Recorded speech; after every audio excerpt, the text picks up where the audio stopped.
시청자 여러분 안녕하십니까? VOA 모닝 뉴스입니다. 이 한국을 방문한 스티븐 비건 국무부 대북 특별대표가 미국은 연말 시한을 신경 쓰지 않는다며 북한 측의 만남을 공개 제안했습니다. 동시에 도발은 한반도 평화 구축에 도움이 안 된다면서 경고의 메시지도 전했습니다. 첫 소식 함지하 기자가 보도합니다. 스티븐 비건 국무부 대북 특별대표는 16일 한국 외교부에서 미한 북핵 수석대표 회동을 마친 뒤 회견을 열고 북한 측에 공개 만남을 제안했습니다. Therefore, here today, let me speak directly to our counterparts in North Korea. It is time for us to do our jobs. Let's get this done. We are here, and you know how to reach us. 미국은 협상에서 창의적인 방안과 유연성을 보일 수 있으며 균형 잡힌 합의를 추구한다는 입장도 거듭 상기시켰습니다. 또 모두 만족할 수 있는 합의가 가능할 것으로 확신한다며 미국에는 목표만 있을 뿐 협상 시한이 없다는 점도 강조했습니다. On this point, let me be absolutely clear. The United States does not have a deadline. We have a goal to fulfill the commitments the two leaders made during their historic summit meeting in Singapore. 북한의 미국 비난 발언과 무력 시위에 대해 유감과 경고 메시지도 전했습니다. 최근 내놓은 담화들은 적대적이고 부정적이며 불필요하며 그동안 서로가 협의한 내용이나 정신을 반영하지 않는다는 겁니다. 또 도발은 한반도 평화 구축에 도움이 되지 않는다고 경고했습니다. We are fully aware of the strong potential for North Korea to conduct a major provocation in the days ahead. To say the least, such an action will be most unhelpful in achieving a lasting peace on the Korean Peninsula. 비건 대표는 이후 문재인 대통령을 예방하고 정의용 국가안보실장을 만난 데 이어 평택 주한미군 사령부를 방문했습니다. 비건 대표는 17일 오후 일본으로 이동할 예정이지만 북한이 대화 제의에 응할 경우 판문점에서 만남이 이뤄질 가능성도 있습니다. 하지만 북한은 아직 반응을 보이지 않고 있습니다. VOA 뉴스 함지하입니다. 미국 국무부는 북한의 추가 중대 시험 발표에 대해 영내 동맹국들과 함께 상황을 주시하고 있음을 밝혔습니다. 국무부 대변인실 관계자는 14일 VOA에 우리는 북한의 시험 관련 보도를 봤으며 동맹국인 한국, 일본과 긴밀히 조율하고 있다고 말했습니다. 앞서 북한 박정천 조선인민군 총참모장은 이날 담화를 통해 최근 국방과학원이 중대한 의미를 가지는 시험들을 연이어 성공하면서 국방력 강화에 거대한 성과를 이룩했다고 밝혔습니다. 그러면서 이런 성과는 미국의 핵 위협을 제압하기 위한 전략무기 개발에 적용될 것이라고 말했습니다. 내년도 주한미군 방위비 분담금 규모를 정하기 위한 제11차 미한 방위 분담금 특별협정 FCMA 체결을 위한 5차 회의가 17일부터 서울에서 열립니다.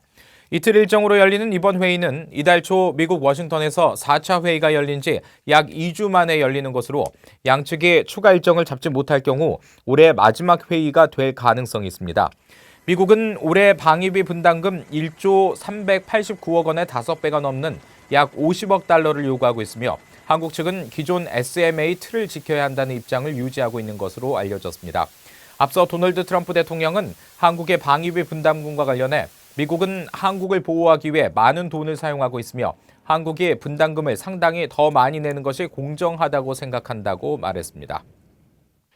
이 북한이 대외용 방송을 통해 한국 정부가 한반도 비핵화와 평화를 외세에 구걸하고 있다면서 원색적인 비난을 했습니다.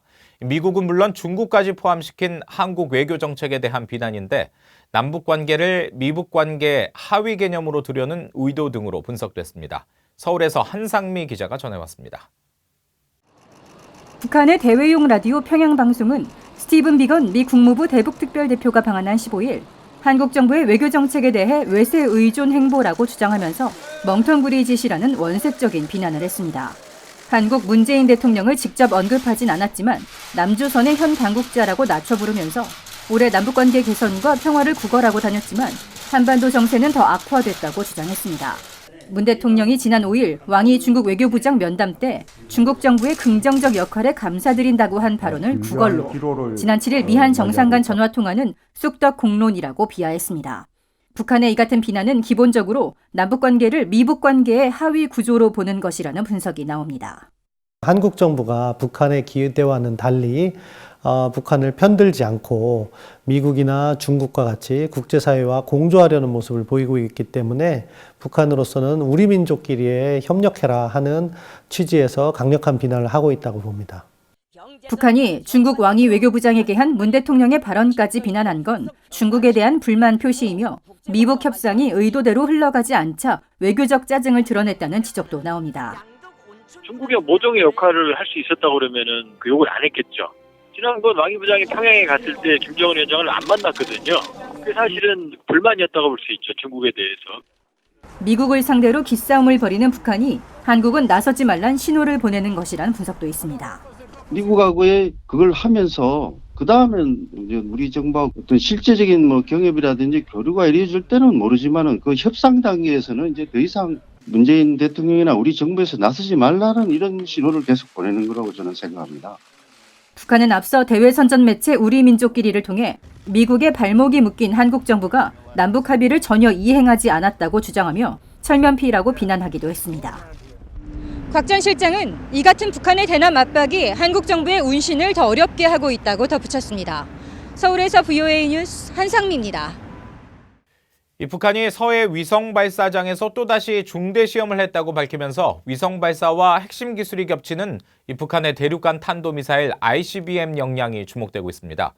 미국 내 전문가들은 몇 년 전만 해도 역부족이었던 북한의 ICBM 기술이 사거리와 대기권 재진입 기술 등 여러 요건을 갖췄거나 완성 단계에 이르렀다고 분석했습니다. 오택성 기자가 취재했습니다.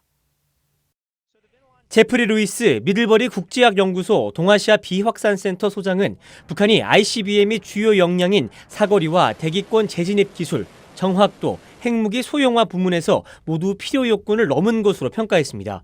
특히 크기가 커진 화성 15형은 핵탄두를 탑재하고 미 전역 어디로든 충분히 비행할 수 있다고 덧붙였습니다. Yes, the Hwasong 15, well actually the Hwasong 14, which was tested in the summer of 2017, could reach much of the United States. And the Hwasong 15 is large enough that it could deliver a nuclear weapon anywhere in the United States. 하버드 스미소니언 천체물리학센터의 조너선 맥도웰 박사도 북한 미사일 사거리만큼은 이미 미국 본토를 충분히 겨냥할 수 있는 ICBM 영역인 것으로 진단했습니다. 표적을 정확히 맞출 수 있는지는 불분명하지만 미국 어느 지역이든 타격할 수 있는 능력은 충분히 위협이 된다는 겁니다. I think that it almost doesn't matter in that even if it doesn't hit a city, North Korean missile hitting anywhere in the US is enough of a threat. 북한은 이미 ICBM의 대기권 재진입 기술을 갖췄을 것이라는 분석도 나옵니다. They went from an IRBM that could re-enter the Earth's atmosphere to an ICBM that could do so. And it certainly appears, based on the data that I've seen on the two Hwasong 14 tests and the one Hwasong 15 test, that they do have the capability to enter the atmosphere. 북한의 핵탄두 소형화, 경량화 기술에 대해선 관측이 엇갈렸지만 이미 6차례의 핵실험 등으로 북한은 핵무기 소형화 기술을 이미 확보했거나 개발 마무리 단계에 도달했을 것이라는 분석도 나옵니다. Put this big test aside, but I think at the other ones also, they point to the direction that by now they have fairly good understanding how to have a nuclear device which fits to the ICBM. 그러나 북한은 아직 고체 연료가 아니라 액체 연료를 사용하고 있다는 한계가 있고 ICBM 보유 수량도 적어 미국의 미사일 방어 체계를 무력화시키기는 어렵다는 게 전문가들의 분석입니다. VOA 뉴스 오택성입니다. 러시아에 있는 북한 노동자들이 모두 송환되면 평양과 블라디보스토크를 잇는 항공편이 중단될 것이라고 북한 주재 러시아 대사가 전망했습니다. 알렉산드르 마체고라 주북 러시아 대사는 최근 블라디보스토크 라디오 방송과의 인터뷰에서 고려항공이 왕복 운항하는 평양과 블라디보스토크 사이 노선에 대해 현재는 북한 노동자가 있어 이용되고 있지만 노동자가 사라지면 노선도 없어질 것이라고 말했습니다. 마체고라 대사는 또 북한 노동자들이 러시아에 유익하지만 안보리 결의에 의해 귀국하고 있다고 설명했습니다. 유엔 결의에 따른 북한 해외 노동자 송환 시한인 22일이 임박하고 있는 가운데 고려항공은 지난 9일부터 오는 20일까지 일시적으로 평양 블라디보스토크 노선 운항 횟수를 늘린 것으로 나타났습니다. 이상으로 VOA 모닝 뉴스를 마칩니다. 시청해주신 여러분 고맙습니다.